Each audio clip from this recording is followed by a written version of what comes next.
الرحمن الرحيم الحمد لله رب العالمين وبه نستعين على أمور الدنيا والدين وبعد waxaan isu kooban uga hadlaynaa sharciga dalka xeerarkii dastuurkii xukuumadda kulmiye siday u laashay ee meesha uga baxday si laga wada warqabo Soomaaliland waxa saldhigu ah ku dhaqanka dastuurka shareecada iyo xeerasheeda kale xukuumaddan hadda kulmiye tirada haysa intii ay timid Soomaaliland waxay isu bedeshay iyadoo ahayd xarunta geeska Afrika ku taala ee xuquuqda aadamaha laga tixgeliyo inay labadii sano xukuumaddan kulmiye ay noqotay iyadoo xarunta xuquuqul insaanka Soomaaliland ay ku suntanayd inay noqotay xarunta cadaabul insaanka kadib markii ay iskeenda tirtay xukuumaddan ku dhaqanka dastuurka iyo xeerasha dalka xukuumaddani markii ay talada dalka timid dastuurkii dalka u yaalla meel bay saartay xeerkiina meel bay saartay waxayna la soo baxeen xaashiyo ay kala yimaadeen xafiiskoodii kulmiye oo xukunka dalka ay doonayeen inay ku maamulaan xaashiyaha waxa saldhigu ah argoosi adduun urursi ummad kala dirid iyo arrin xumo sida xeerka dalka ay meesha uga saartay waxa kow ka ah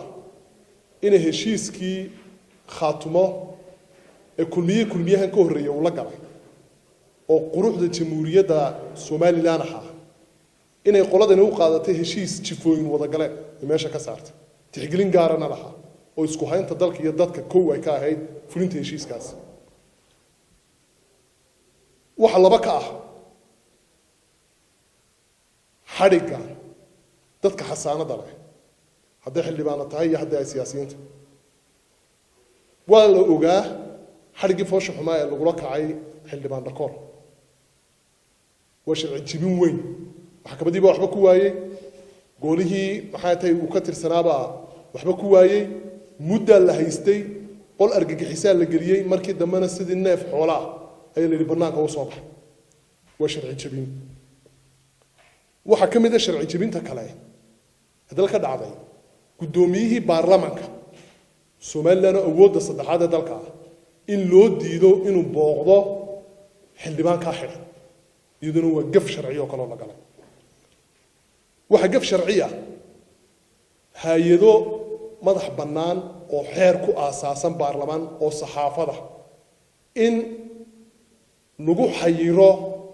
amar wasiir iyadoo ay ahayd amar maxkamadeed in lagu xayiro iyaduna waa gaf sharci kale oo TV-ga Ariel iyo Horyal ayaa amar wasiir u xiran waxa iyaduna gaf sharci ah bahdilka lagu sameeyay hay'adaha dawladda gaar ahaan hay'ad bilayska waxay ka warqabteen nin wasiiraha shir jaraa'id qabtay intuu saraakiisha ciidanka bilayska oo darajooyinkii ku labisan dabadiisa soo istaajiyay ayaa wuxuu lahaa berigii aad soo weerarteen rasaastan idinku ridayso 7 ma ahayn idinkuna soo 20 gumeydaan riday وقف كلو شر نوسيرو hadlaya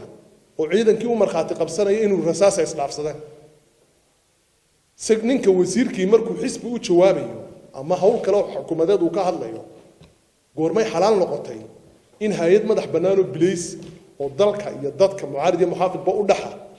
inuu siyaasiyiin xisbiga kulmiya ka dhigo iyaduna waa gaf sharci oo meesha iyaduna ku jirta waxaad arkaysaan wasiirka arrimaha gudaha oo u jawaabay gudoomiyaha xisbiga musharaxi madaxweynaha oo janankii militariga iyo kii bilayska intuu soo hor fadhiisiyay hortoodu ku yooyootamay xisbi macaarid u jawaabay iyaduna waa gaf sharci oo kale oo laga galay hay'adaha qalabka sida ee qaranka gaar ahaan bilayskii militariga laba mid un bayna eekaanaysaa inay aanay mar dambe madaxda bilayska iyo militarigu ayna ficilada noocaas sharaftooda lagu waxyeelay ayna aqbalin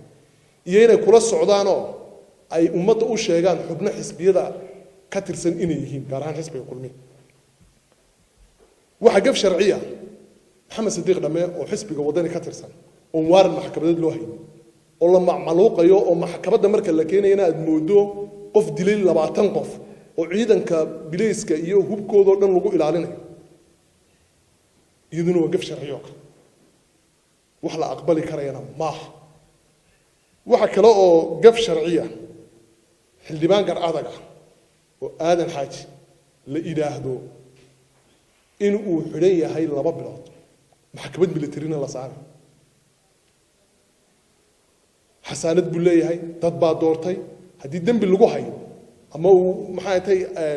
maxkamad shicib buu xaq u leeyahay in xasaanada laga hayo buu leeyahay iyaduna waa gaf sharciyo waxa gaf sharciya in bando lagu soo rogay 3 degmo oo kamid ah gobolka Sanaag oo baarlamaanku aanaysan iyaduna waa gaf sharciyo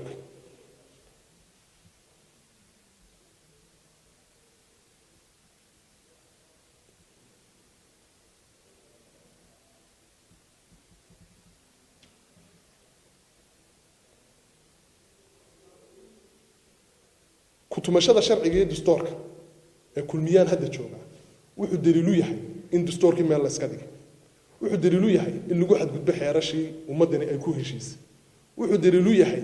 إن أن لحكمين إن وحي ومده هشيس كأيكوه وشرعي يدقنك يحركي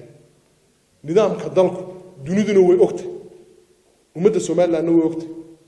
إن شرعي أنت الله علي وحكى لدلك الوقت ومدى السومال لان هلبان ugu baaqina kow inay nabadgelyadooda ilaashadaan laba inay wada jirkooda ilaashadaan iyo walaaltinimada dhexdooda saddex inay ducaystaan oo ay ilaahay ka baryaan kulmiyaha noocan dalka uu galay inuu ilaahay dhaafiyo oo wax ka khayr badan oo ka qiimo badan ilaahay ugu bedelo aad iyo aad baad u mahadsantahay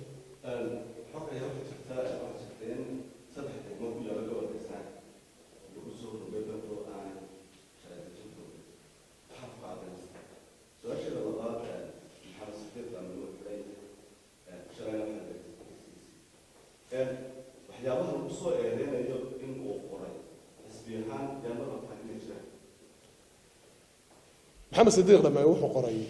بندوق قبل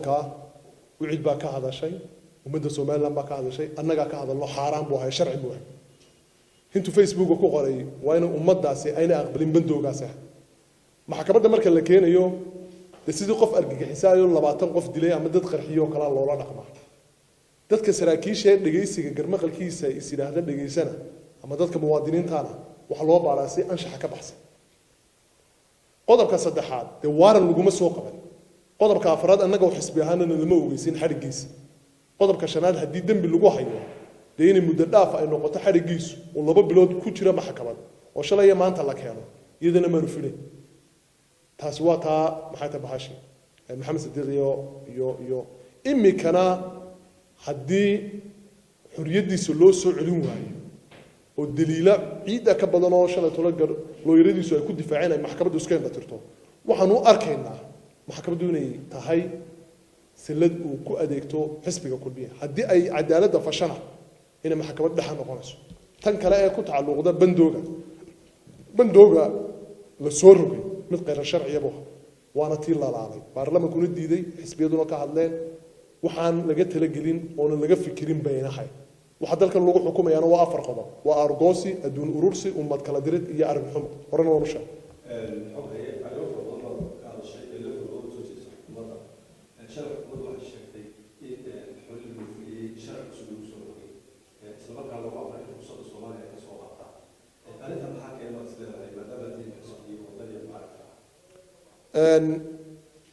de waa ayaan darooyinkan iyo arrin xumadan imika haysateen ku sheegay waa markii koowaad Somaliland xulaheeda sumada Soomaaliya in lagu dhigo ay soo baxdo ومسؤولية يفشل حكومات ووزارته وحل صارنا يو حكومات الثلاثة حيسا أي كفشل أنت وين؟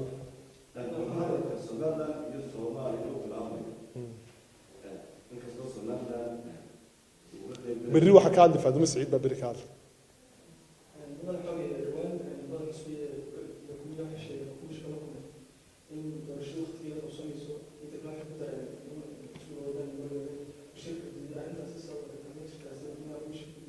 وردورشان حسب جودين كتيرون ودلك كذا عيسى متى تتاقوا أبشر وحنا واقولون قرار أي ولا قنا يعني ما كان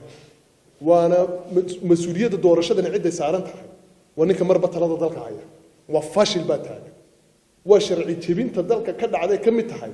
إن قولياشي ديجانكو أنا الشرعي ما تكون في الدين ذلك ليه قبل